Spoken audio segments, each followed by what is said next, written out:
If Kyle Larson went to be to drive Max Verstappen's car, it wouldn't be but 1 or 2 days, and he would be damn close to being as fast as Max Verstappen. But there is no way that Max Verstappen comes over here and does that in a stock car. 5, 4, 3, 2, 1.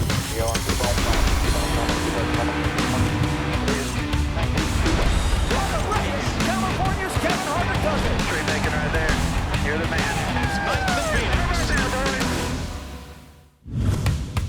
Welcome to Kevin Harvick's Happy Hour, presented by NASCAR and Fox. I'm Kevin Harvick, back in studio. Ooh, yeah. Kaitlyn, Vincie. Good to have you Mamba back. Smith. Mamba with We the missed good you. skin. Well, I don't like Zoom ones. It was very strange. I was sitting in Jackson Hole, Wyoming last week, not Jackson Hole, Montana. Montana, right? Yeah. My man thought it was in Montana. I just thought you were in Montana. I didn't know the town. I was Geographically Don't try to challenged, cover that yourself one. up. It's okay. Look. What are you wearing today?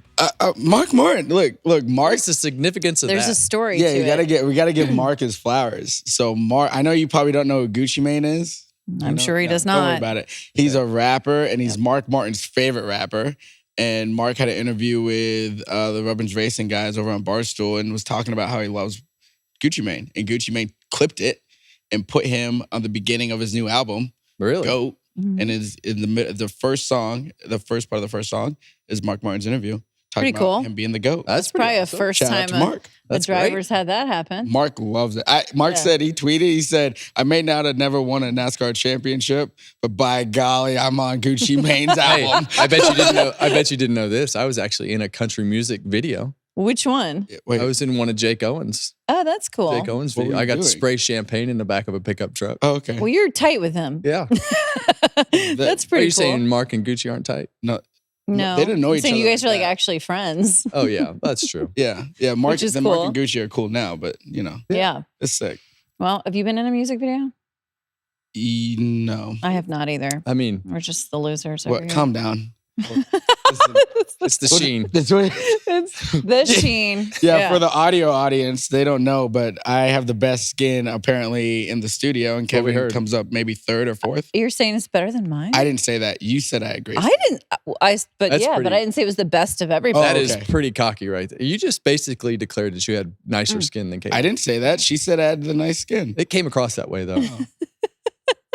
We all do. Okay, everyone has We're so great back. skin here. We're so back Yep. right now. We're So Here we are. It wouldn't be a happy hour without insults flying right out of the gate. And that's why they didn't happen last week. He couldn't hear me. Yeah, I know that was. It was glitching. weird to He had like that echo in his head. Like not get made fun of.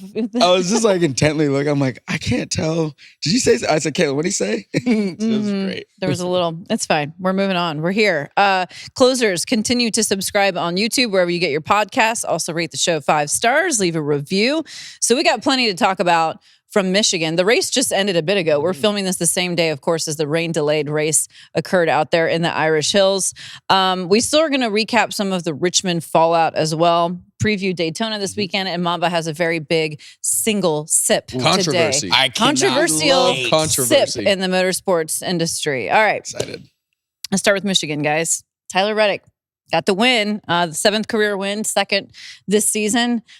We've documented on here over the course of the season a lot of close calls for him, a lot of disappointments he's had getting close to a win. Now he finally crossed that threshold, got another one. I got out of the truck today. I took Kaitlyn to the race shop to work, and I got out. We were watching the beginning of today's portion of the race, and I got out, and he said, "Who's going to win?" I said, "Tyler Reddick." Did you? Yeah, I did.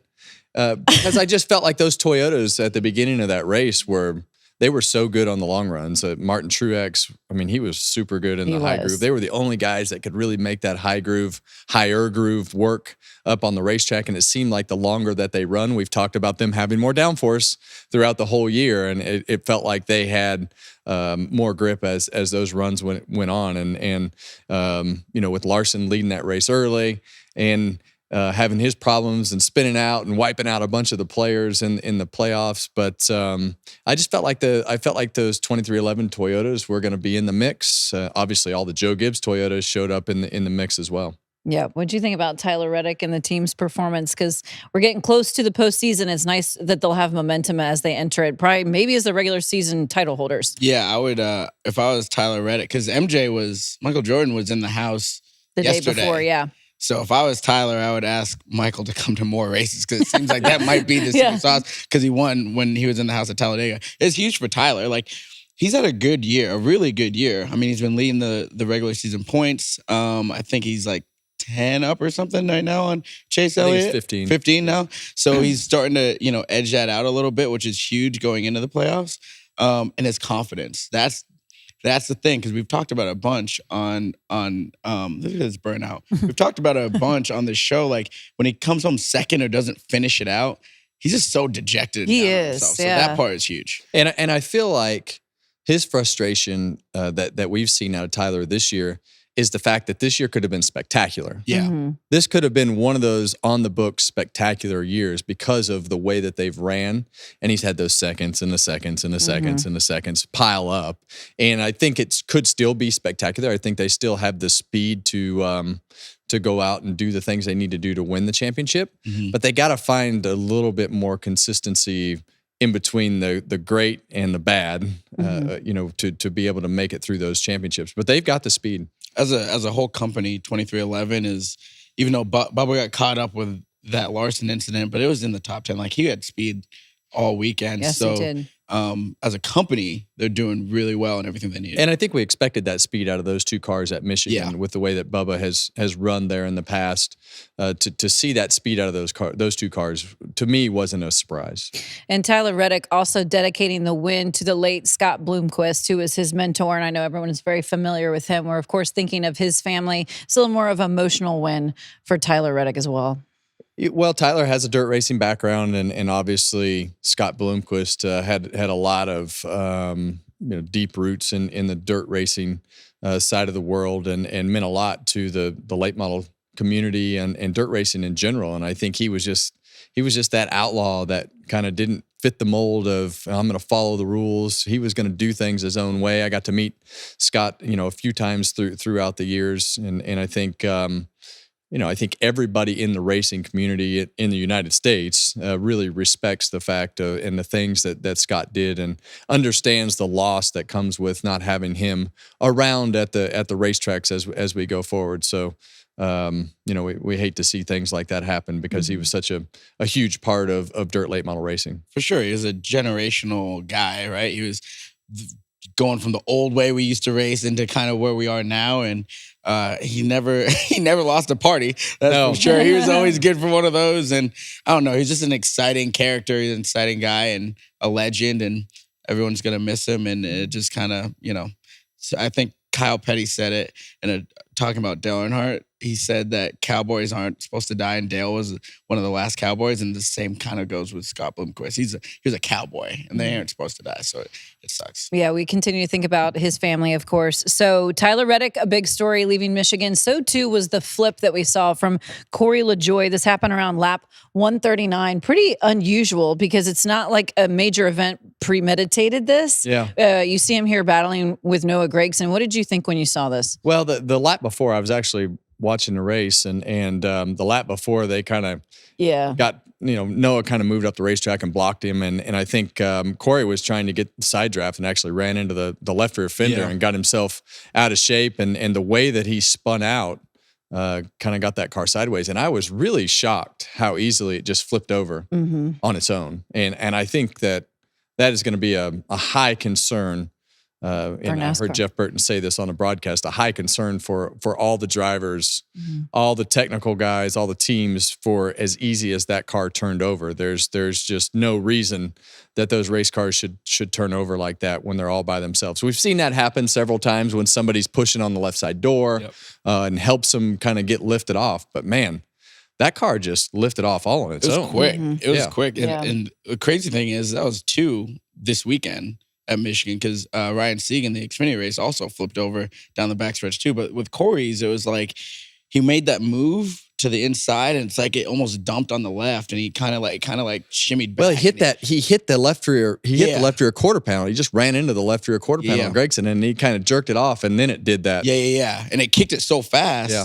And they were talking about on the broadcast that there was such a big headwind going down into 3. So I'd be interested to see if they think that all that wind played a part because it was doing something different than. Yeah, I don't think that you mean from the tip over. Yeah, from the tip over part. I don't think so. I just think that we've seen these cars flip over a couple times, right? And we saw Priest do it last year at Daytona. We've seen a few of these cars flip over, and it seems like when they get to just these weird instances where they get, and I'd have to go back and look to see if the wheels were cranked to the right, like that, moving. like that wheel well was wide open and helped it get off the ground. But we've seen that happen a couple times. But these cars are really finicky as far as, there we see it again, and the wheels look pretty straight right there. So, these cars are really finicky, whether it be a situation like this where they just have these moments where you're like, whoa, why did that happen? Yeah. And I think there's still some things about the car that we don't really understand. When you go back and you look at yesterday's portion of the race where Denny Hamlin spun out, right behind Bubba Wallace. When you go through that wake and you're going to get tight and you get into that wake of air behind the car and you put that wheel into it and you go past that car, then that right front fender starts to catch and you've got all that wheel into it. And that's why those cars spin out a lot like that, because of the fact that you go through that wake with nothing. And then finally the air gets back on the front of the car and you've got the wheels cranked to the left. And it's just, you feel like you're going to slam into the wall. And then all of a sudden, the last second that it catches, you're behind in the steering. But ultimately, that kind of took Denny Hamlin out of this race. With when you go back and look at that in slow motion, you can see the hood bowing up. You can see the fender and the splitter and all the things that we do to this car to get the underbody within hundreds of thousands of an inch, and every portion of that underneath, the diffuser in the back, the fenders, the splitter, they're all put at that optimum position. And then when you go through the dirt like that, and that infield at Michigan was pretty rough. It was wet too, so everything was grabbing. I would suggest that they go back and maybe smooth that out a little bit. What goes through your mind as a driver in those situations? Because that's a pretty violent, just kind of shocking incident we saw there. I mean, I guess maybe you're not really thinking about much, just waiting for it to end. Yeah, well, the first thing I will say is this car, I think you expect it more than you would have in the old car. Just because this car is so edgy. That you're going to have some spin outs. That you're going to have those potential moments like Corey has. The wrecks are going to hurt worse. You're going to have moments like Denny Hamlin has. And these guys getting out of these cars, they're not really surprised anymore because it's part of the next gen car. It's, there's still a lot of problems with this car that need to be resolved, but I can tell you that NASCAR will not like the fact that Corey Lajoie car flipped over like that.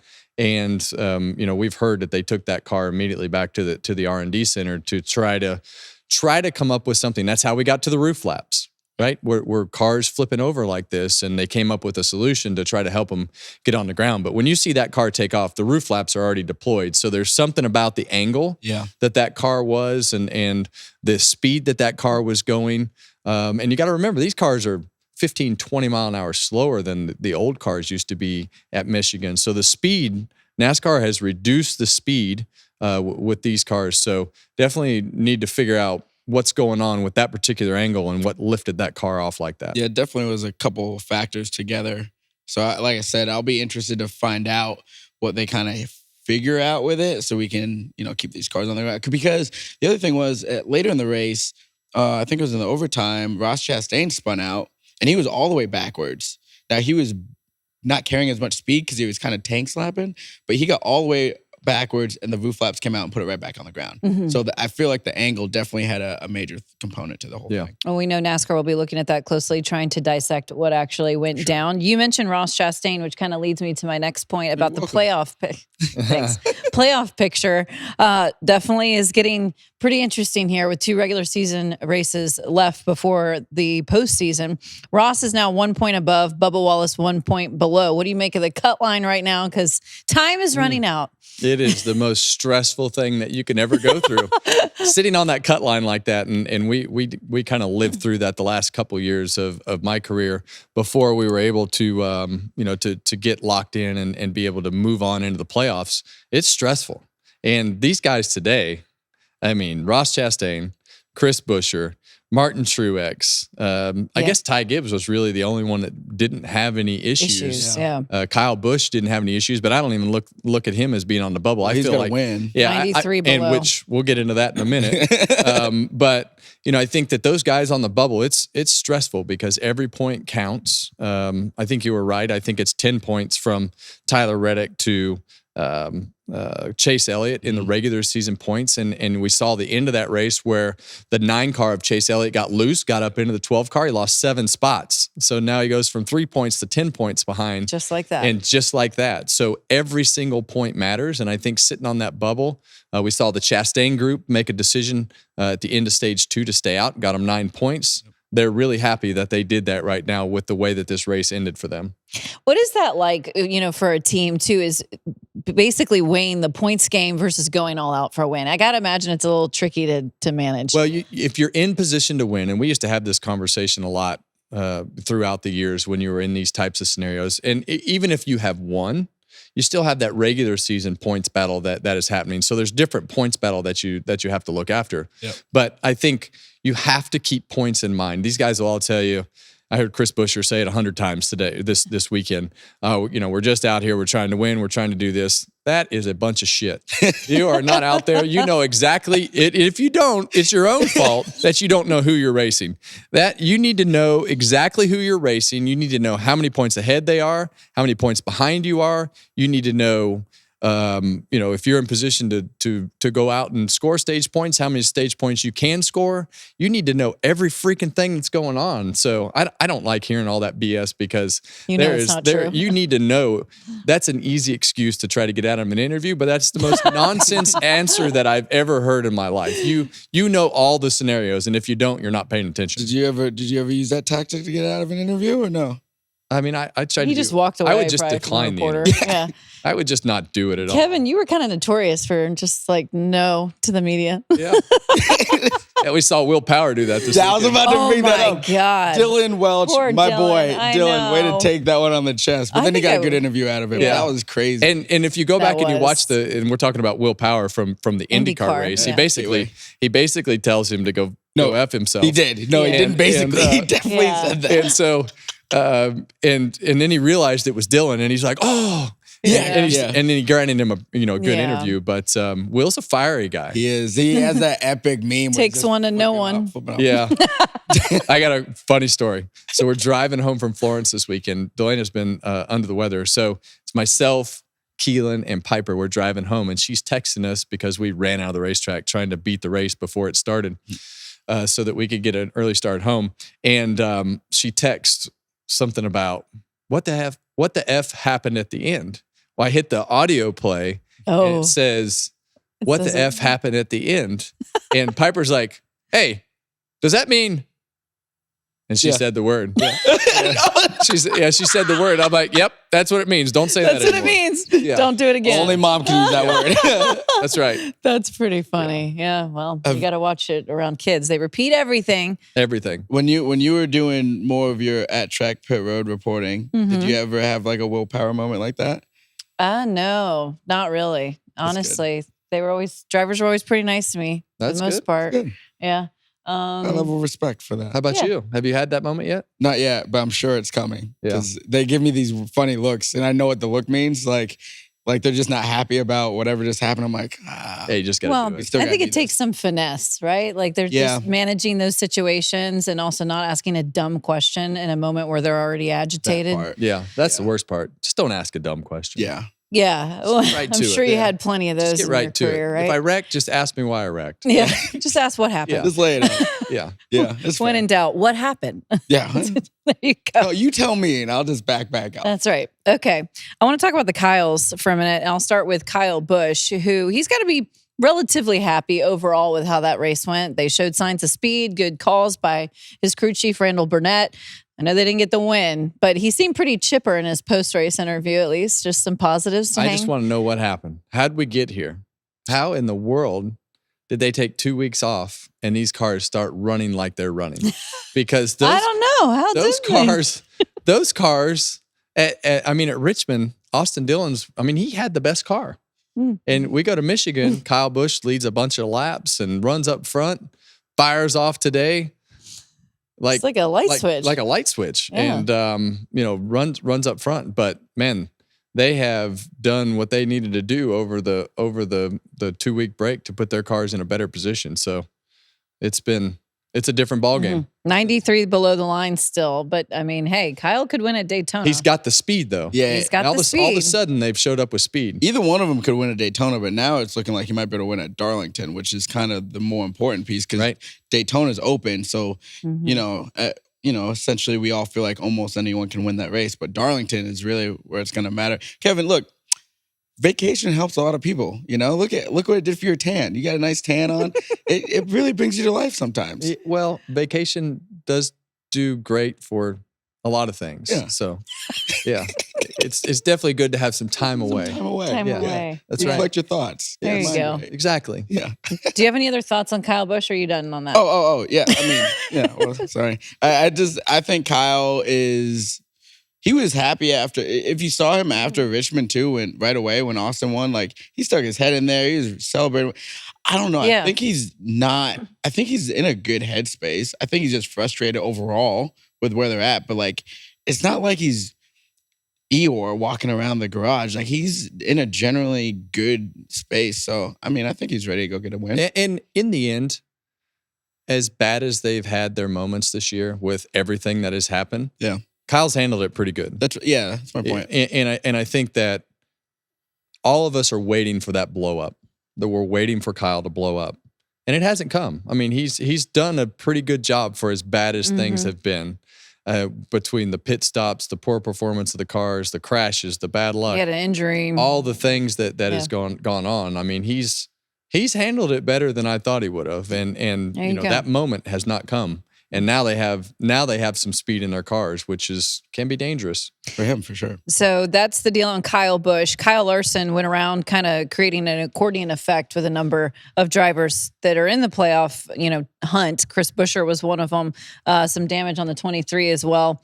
He just basically owned up to it, like hate that happened, and basically said it was his mistake, more or less. Yeah, and I think when you go and you look at, I mean, that was an aggressive restart. Yeah, by everybody, and they're going down a back straightaway, and he kind of bounced off and wound up on the bottom and started to work his way up. And while he was working his way up to the middle groove, he wound up behind a couple cars and just in a weird location as far as air. And with these cars, sometimes when you get in those spots, like that thing is just going to come around on you because of the fact that there's no air on the car, or the right front fender gets out into some air, the way that you go around cars, and sometimes if you have to lift out of the throttle. We saw that with Denny Hamlin too, is, you lift out of the throttle with the wheels cranked and just peek outside. And as soon as you lift, that thing just snaps around. So there's a lot of things that just happen, and it's just part of, the next gen car racing. And Kyle was being super aggressive, and the cars they're edgy at Michigan. And when you're running that fast and things happen, they happen quick. I love that description. He was almost edgy. the bubble. He was almost the bubble burster. He was almost bubble the burster. He about was. Listen, that's what everyone wanted. They wanted these things to be hard to drive, and it seems like, I mean, even listening to Kevin every week, like they're hard to freaking drive, especially at a place like Michigan where there's a lot of turbulent air. And like in that specific restart, he had one car right in front of him. The 12, I think it was like a lane and a half up, and then Bubba was kind of in that half lane on his right rear quarter panel. There's just not a lot of air getting to the 5, and he's trying to cross seams because he said he's trying to work his way up. That's just the recipe for a really hard exit, and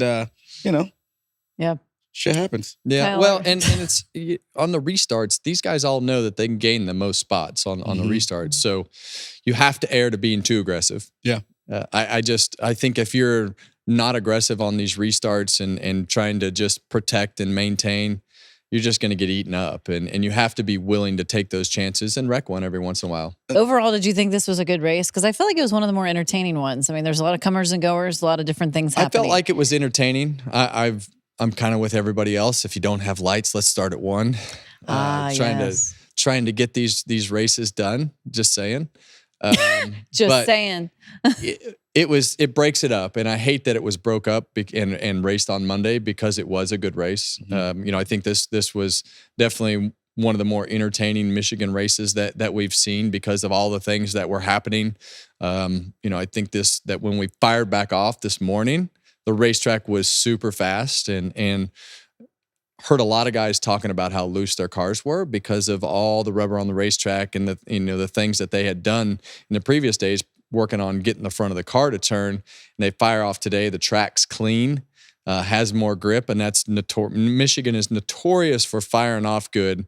And then as we saw those runs go, we saw the 8 car of Kyle Busch start to back up. We saw those Gibbs cars start to go forward. Heard a lot of guys talking about loose race cars though. Yes, we did. So now the teams have a pretty tight turnaround with the Monday race to get prepared and loaded up to go to Daytona Beach, Florida, which is the next race on the schedule. And it is a very unpredictable place. Are you going out this weekend? I'll be there. It's industry night tonight. He's going to wear his makeup out. Yeah, look, I look good. I look good. What's right industry now. night? I learned today that there's some sort of industry night in Charlotte. Well, like when on Mondays, like there's like restaurants. I guess we're not in the industry. You're, Well, you're Kevin Harvick and I'm Kaitlyn Vincie. Not NASCAR. It's not the NASCAR industry. She's taking it real personal. Kevin just set Who's me up drinking here. without me? What do you mean this party is going on? No, it's like some of the bars are closed to like industry night. Like, some other bars are open, different people out. And I look good today. So. Yeah, he said on show days he's glad that it's industry night because he gets to wear his makeup out. Yeah.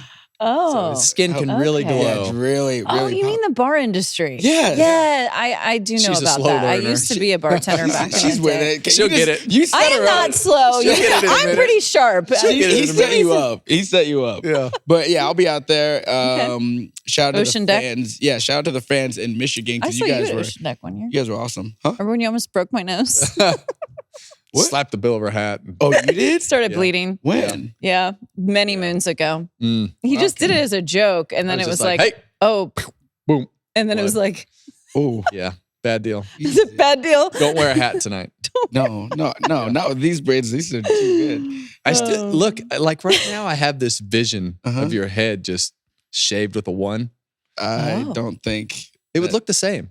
No, it It would. really would. I think it'd look awful. Yeah, I'm not Okay. going to do it. Okay. Now you can So pay. hard You can no. pay me. We can talk about Why is It it always come has down to be pay? money or a I free want dinner. free dinner. You can pay me. You can do this. why. Because if I'm going to Classic do Mamba. something that's going to take an L, I'm going to get something extra in return for it. Just like we're very close on this weather situation. Oh yeah, what are we at now? It's I Twitter. The closers were hollering at me about it, so I appreciate you guys checking in on that. Keeping up with the score. Yeah, keep up with score. I think we need to get to 11, and is that like We're 10 at- right now? Oh, we'll get there. So I think There's no way We're there's good. You'll probably be there this weekend. no, don't say that. No, Saturday night. I want them to race Saturday night at Daytona. When was the last time that happened? Last year? Did we race on? at Yeah. There was no delay. No. Are you sure? Oh. Yeah, because That's rare. I don't 'cause remember It that was either. electric. The energy was amazing. We did driver intros and it was fun. I'm excited for this weekend. I Yeah, really am. I am as well. Hope you don't get your shoes dirty.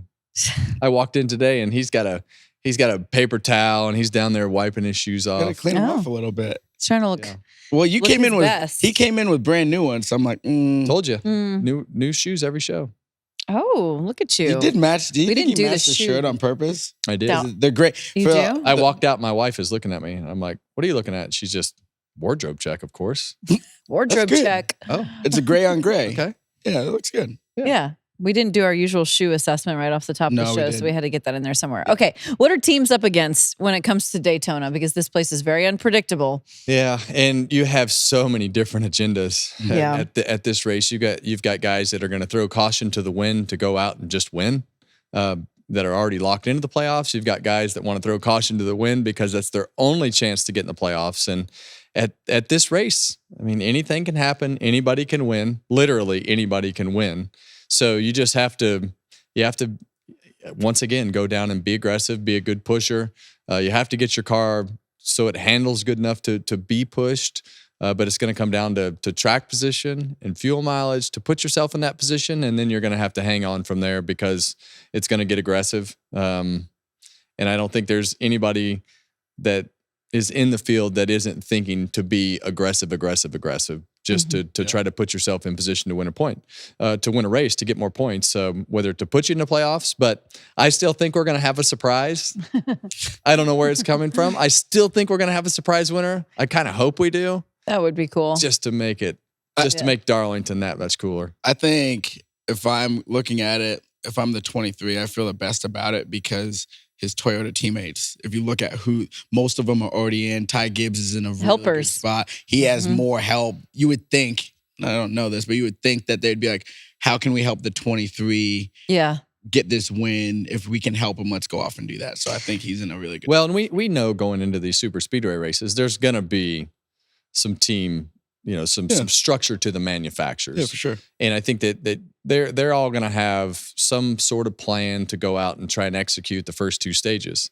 After that, usually the plan goes out the window. I was going to say, how often does it just... Yeah, and it gets so screwed up with people that are wrecked or people that are tore up or the strategies get mixed up. But there's going to be some strategy. There's going to be aggressive strategy that comes into play. And we've seen this fuel mileage slow the pace down, put yourself in position to try to have the shortest pit stop to get the best track position at the end of these pit stops. So it'll be interesting. I can't wait. I'm glad I don't have to do it. I was gonna say stress levels are different. My stress for you level this is time. down. I'm gonna be drinking a beer, sitting on the couch. There you go. Well, Austin Dillon is one who has won at Daytona in the past, could potentially replicate that, but he's still in the news, guys, because they, of course, appealed the penalties that were handed down by NASCAR. So this happened since our last show. The playoff berth was revoked, and he was docked 25 points. Gets to keep the win, but they are appealing this. It will be heard on Wednesday. Do you think NASCAR made the right decision with the choice they put forth there? So I think when you go back and you assess this situation, I still believe that the first hit on Joey Logano, nobody likes the way that was done. But I think if that was it, I just don't think that there's any penalty. And I don't think we get to the point that we're at to put NASCAR in a position to have to start making these calls if it wasn't for that second move on Denny Hamlin. So, I think right there, when they go back and they look at the data, apparently he throttles up and gets to the back of the 22, and then the steering angle is excessive with the 11 car. So that's going to be a tough one to win in an appeal, and that's the tough spot of where we are from a driver's standpoint with all the data and everything that goes with this car and everything that you can see. So it's I think that the appeals are always tough to win. We've seen several of them won, but majority of them lost. Yeah. And I think in this particular scenario, if NASCAR has to get in the middle of officiating these types of instances, or where does it stop? Where is the line in the sand? And I think they've finally drawn a line in the sand because of all the injuries and things that we have seen with this car. We see the impact that Denny Hamlin took. We've seen 2 drivers get suspended for these right rear hooks. And I just don't think that we can take it any further. You can be more aggressive with this car. You can run into people harder. And I think there has to be a little bit of rough driving, officiating put into NASCAR's playbook, or they're just going to keep going, right? Like when we went to the Clash the first year, everybody didn't really understand how we can push and shove like we did. By the time we got there the third time, what a mess. Yeah.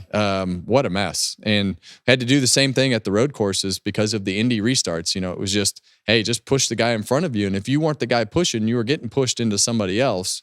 So you have to be able to do that. But I hope they get to the point where they can do this immediately. If we're going to officiate the end of the races, which they should, and they should also officiate rough driving to a certain degree, as they have been to a certain degree, but they should do it pretty quick. We've got the technology. If we need to add somebody else up in the tower for the officiating with race control, from a driver's perspective or something like they do in other series, we got to get to the point where we just do it instantly because you have the data to do that. Did you ask somebody about that?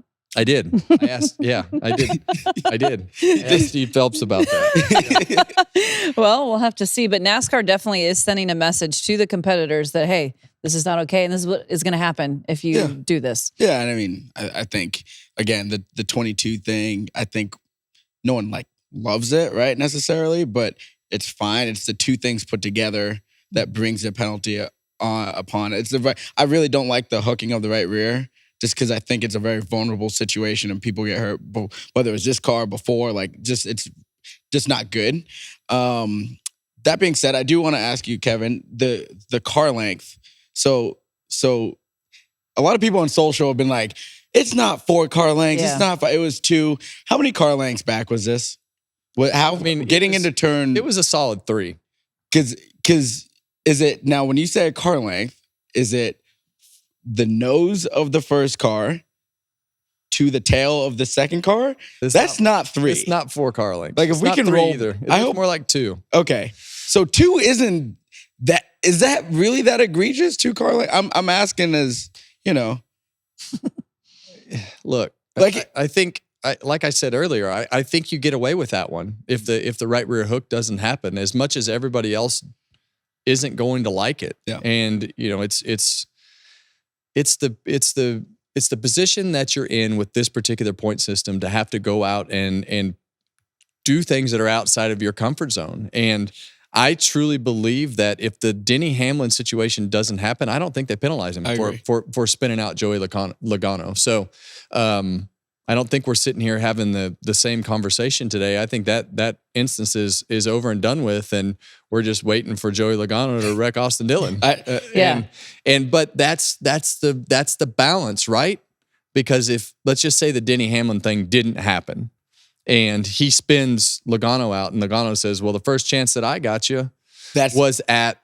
Where? Well, let's say it's at Watkins Glen going through the S's and he bounces off the guardrails, gets hit in the door, and we have a concussion on our hands. Mm-hmm. Well, that retaliation went bad. Right. And that's not good. So now there's this balance of, okay, where do we have to step in and stop that? And it's a tough balance.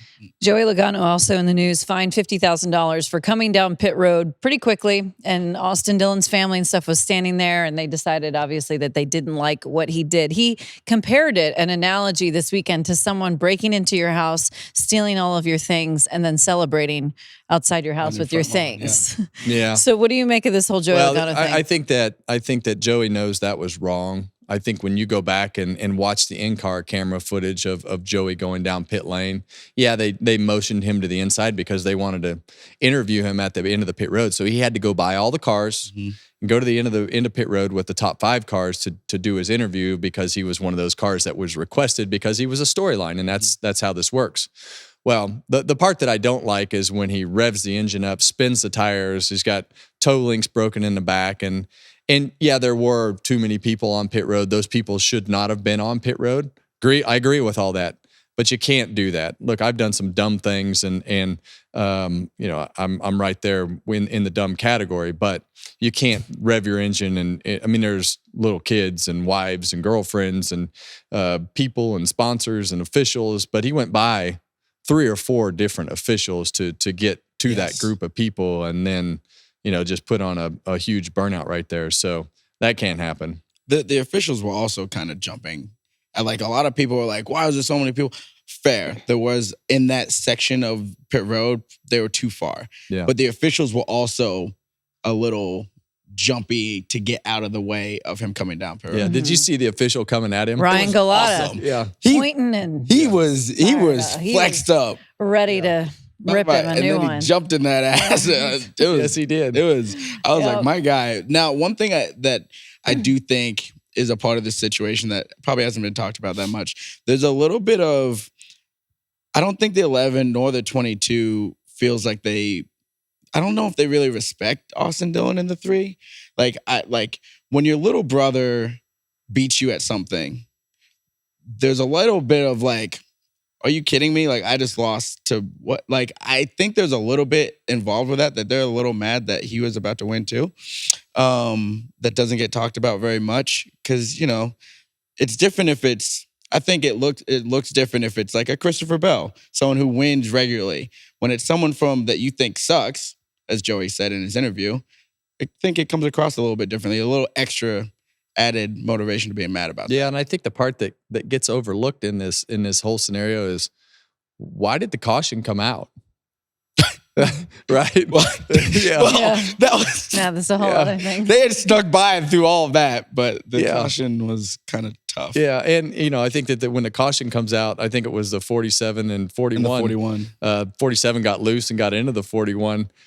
Could you imagine if it was just a normal week? But the caution did come out for that. Right. And when you go back and look at the restart, Logano just I mean, he just beat him on the restart. Beat him fair, passed him clean. And I think that's also why Logano was a little bit frustrated. He felt like he did a really good job, did it fair and square, and then just got run over. So I get it from I can see it from everybody's perspective. Austin Dillon's perspective, I get it.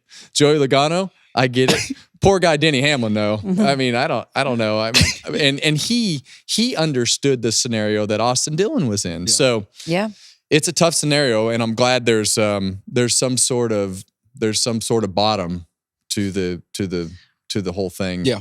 As far as line in the sand, because we were getting pretty low in the things that you had to stoop down and do.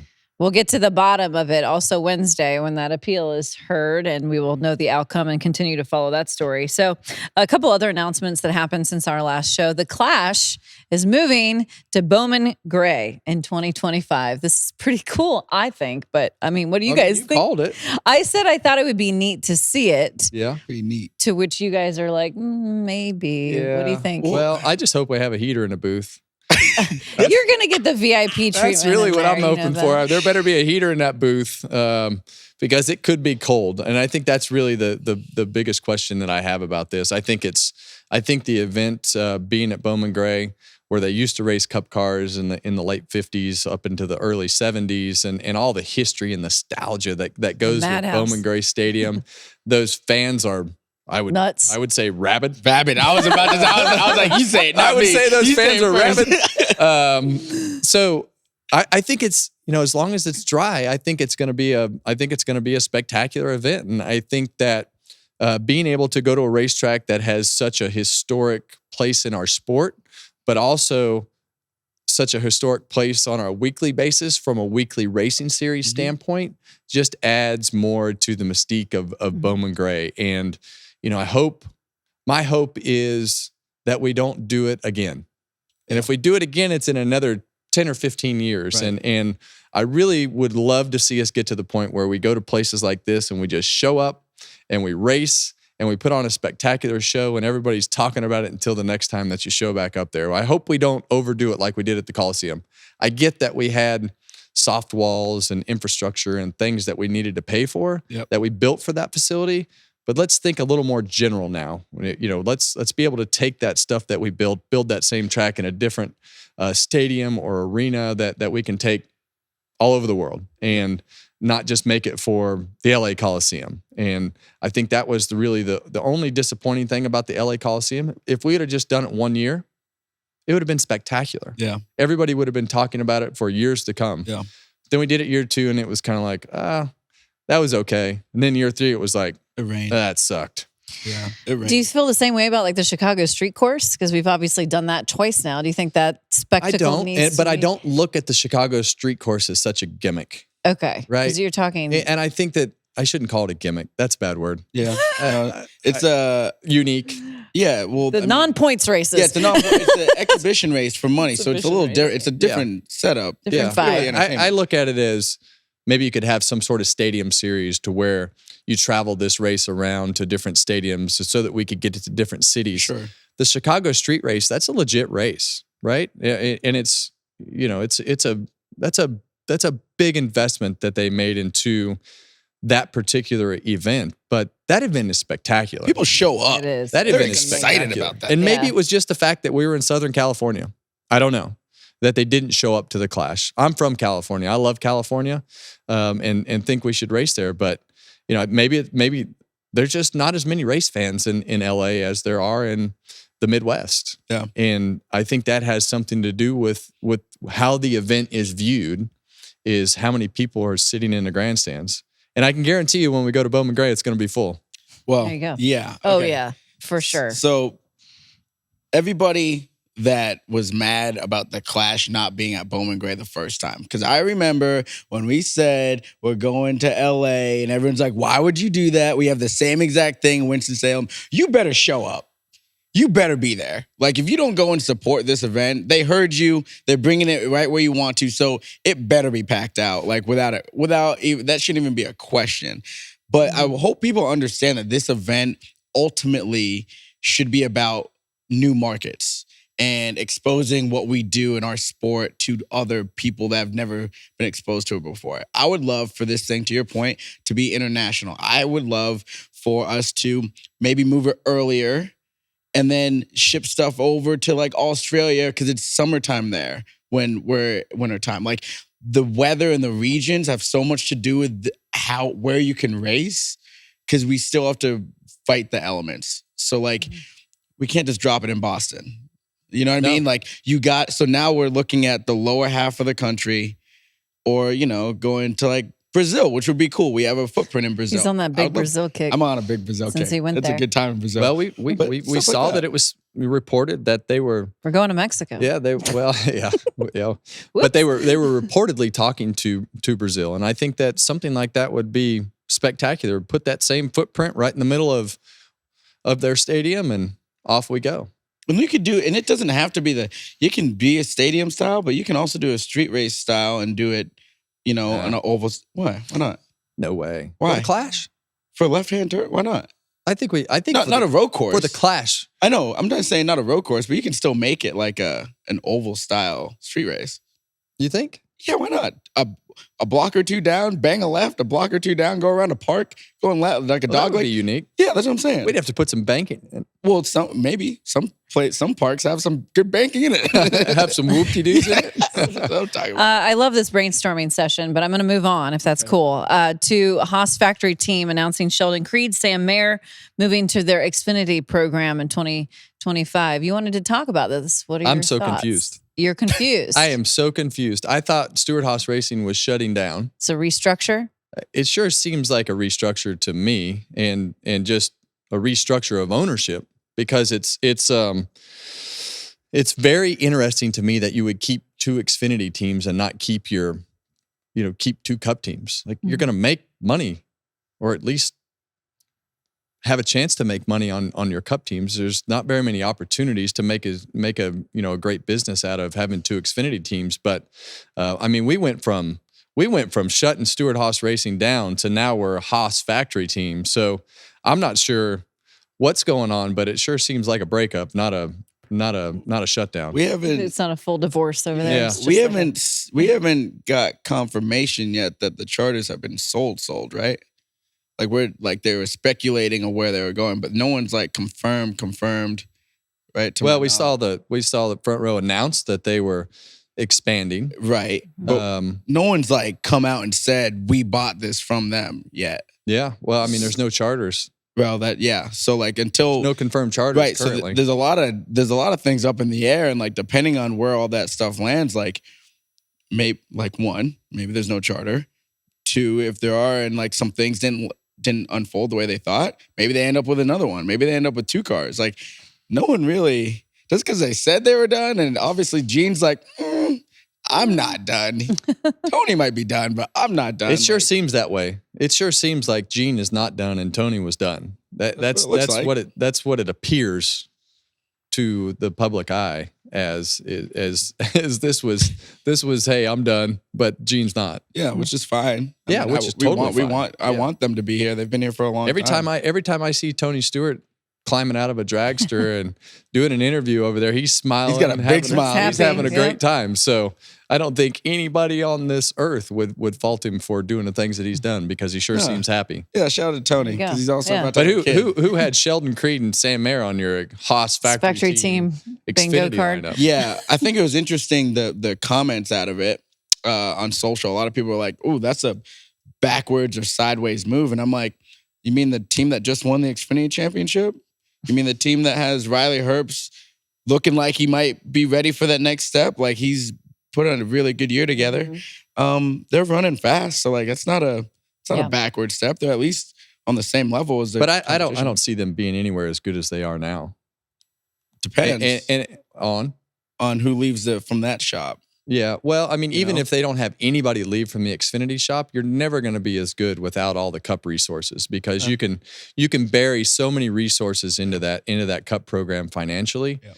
And I don't see those guys. They might take the first half of the year and be as good, but once that next step of evolution starts to evolve, there's no way they're as good as they are now.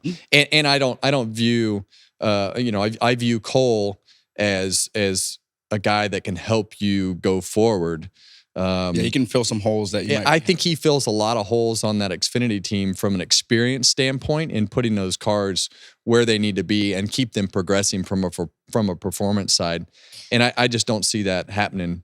Those other two guys are going to do, Sam's won some races. Sheldon's not won a race. I just don't see them being able to do what Cole can do from a leadership standpoint with his experience. We'll have to see how this new complexion of the team plays out next season. So I teased it earlier, the fact that you have one big sip. The floor is yours, my friend. What do you got? One big sip. Oh, man. Mm-hmm. I hope my water hasn't been sitting here for 5 weeks, has it? I have no idea. That's That a cup fresh hasn't water. moved. Ladies and gentlemen, welcome to your favorite part of the program, Mamba's Social Sips. And it's not sips, it's just one long sip. Okay, so Kyle Larson wins the Knoxville Nationals for the third time a couple weeks ago. And one reporter asked him about if he thinks he's better than Max Verstappen. Kyle says if he drove an F1 car, he probably wouldn't beat him. But he said there's no way that Max could come over, go run the Chili Bowl, go run Knoxville National, or run Cup any race. dirt, and anything like that, and run with him. He said when it comes to diversifying the skill set, the disciplines, I got him, and you can quote that. Now, I agree with that. Personally, I've been saying for a couple of years that Kyle Larson is the best driver in the world.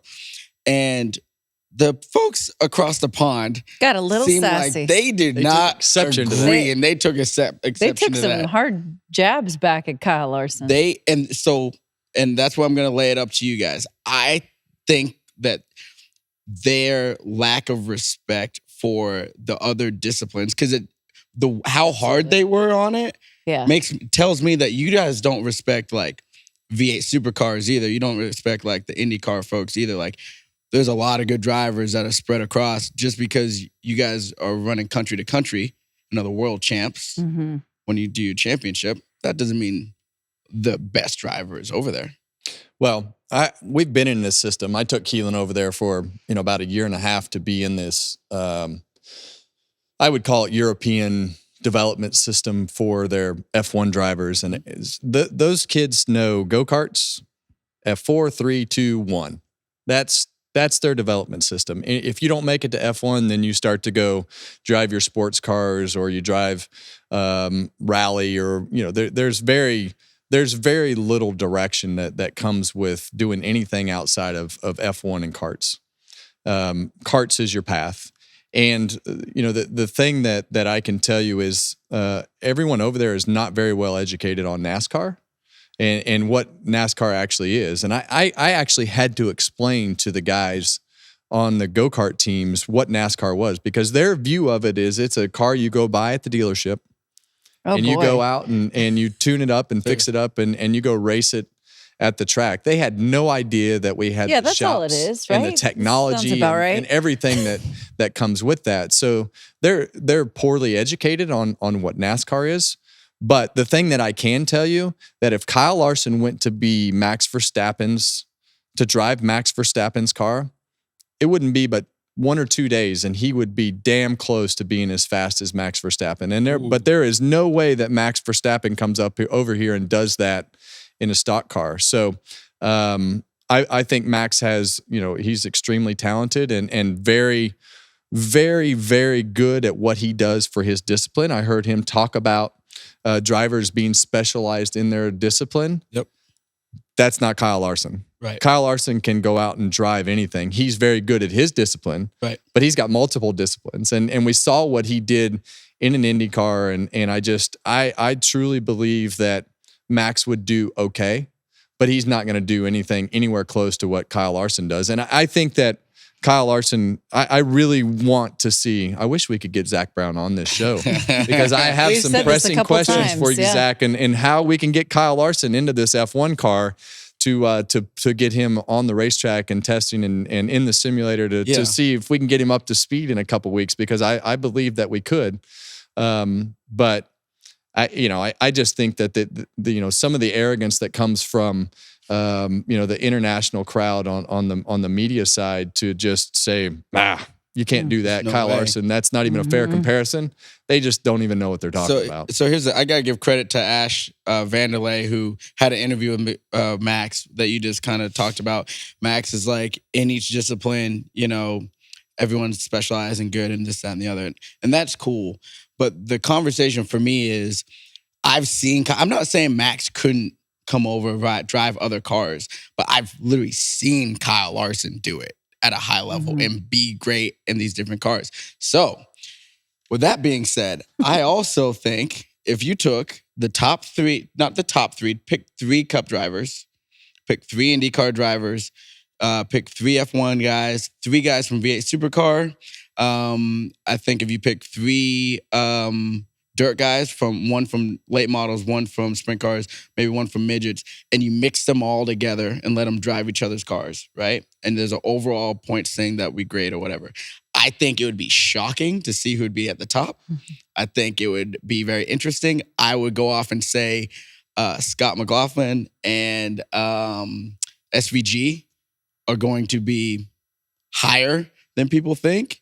I think the F1 guys, because they're so locked into their discipline, would struggle a lot on the other ones. And I think that's like a little mini motorsports Olympics. Yeah. I like that Well, idea. it's funny you say that. We were talking off screen. The Olympics. Karting in the Olympics. Because that's I think that'd be a great way to find out, because everyone does karting. And it's easy to train in that, and it's easy to, the karts are pretty similar. It may give a nod to the F1 guys and open wheel guys a little bit, but Larson goes to Trackhouse all the time. Larson actually showed up and raced one of the national go-kart races. How'd he do? A couple of years ago. He's going to need to run a couple more. Okay. Yeah. I mean, but he was, in practicing things, he was fast. He just, the racecraft and everything that came with how aggressive those guys were, I think caught him off guard. But I think he ran like 20th. Out of, I don't know. It's a national event, so there's a lot of... Yeah, but to your point, though, I think if he did that the whole time, That's he what I'm just saying. showed up the week of. Yeah. It jumped in there. And about right. I think it's an interesting conversation, because it's hard to get these guys out of their discipline, and we've talked about it on this show. I wish that our guys would be more versatile. I wish the F1 guys would be more versatile. Let's go do the 24 hours of Daytona like they used to, and all these guys show up, and we make this a truly international event so that we can start having more of this discussion. I would love to see Max Verstappen show up and drive the 24 hours of Daytona. I'd love to see Kyle Larson do it more. I'd love our guys to go, Tyler Reddick and Christopher Bell, to go run the 24 hours of Daytona. That's truly the place that they all used to do it. Yep. They all used to come to the 24 hours of Daytona and race. And we need, for this conversation to be more relevant, we need those guys to race. 100%. And that is the place to do it. According to some media, we're here in a bubble over in America. But in this bubble, we support Kyle Larson. Yeah. We're proud of Kyle Larson in this bubble, okay? Those are uneducated media folks Absolutely. that talk about that bubble, because when we went to Europe, they talked about how many more choices we have to race in different divisions with different cars, and to train our kids to do different things, and be able to do that here in America. There, it's karts. Right. You got go-karts. A lot of people in our industry wouldn't have this perspective of what happens over there on the karting F1 side. So it's interesting to hear that. It's very much pointed towards karts, and all those F1 teams and people are involved in that karting system. The FIA, they're all involved in this system to have all these different steps to go to F1, and it's very calculated. I just see how the other sports like NBA and NFL, they're always talking about who's the greatest. And I wish Max would have, I respect him for how he did his interview. Like, that's how he wanted to do it. But when Kyle Larson says, I'm him, I'm the guy, I'm like, oh, there's the alpha. Which is very un-Kyle Larson. Very I un-Kyle know, Larson. but I love that he said that. Yeah. As he should. 24 hours of Daytona. Let's start it there. Listen, There you go. 10 toes down, standing on business. We'll have more of a comparison if they would show up and race. There you go. A challenge has been set. Where you at, dog? Come to our bubble. Come play. All right. Time now, guys, for the last call. Who we think is going to win out in Daytona. We've talked about it a little bit. You want to make your pick? I do. What you got? Bubba Wallace. Ooh, I like that. Okay. I just, they ran well enough today at Michigan to be able to put themselves in the conversation. But I love where he's at mentally. I just love his space right now, and just the things that he's doing, and the way that they've come back from the break and performed. And I think Daytona's a good track for him. I'm going Kyle Busch. I said this a couple weeks ago. It's hard for me to imagine a postseason without Kyle Busch being in it. That just doesn't seem right to me. I hope that maybe they can get a nice little walk-off win there in Daytona. I'm going because I want all the chaos. Because Okay. I don't think that they're going to win their appeal. I think they're going to end up with 2 wins and get right back in this son of a gun. That would be a Give good me story. Austin Dillon in the 3 at Daytona because I want the chaos. Oh, it'd be All right. amazing. A month ago, when I told you guys you were both complete idiots. Oh, for sure. Yeah. And now we come back from this break, and I don't disagree with them at all. I think they could both be in the conversation. Here for the I storyline. like it. Yeah. All right. Make sure you check out Kevin's interview also this week with NASCAR President Steve Phelps. We look forward to that conversation. Everyone subscribe to us on YouTube, wherever you get your podcasts, and give us a 5-star review.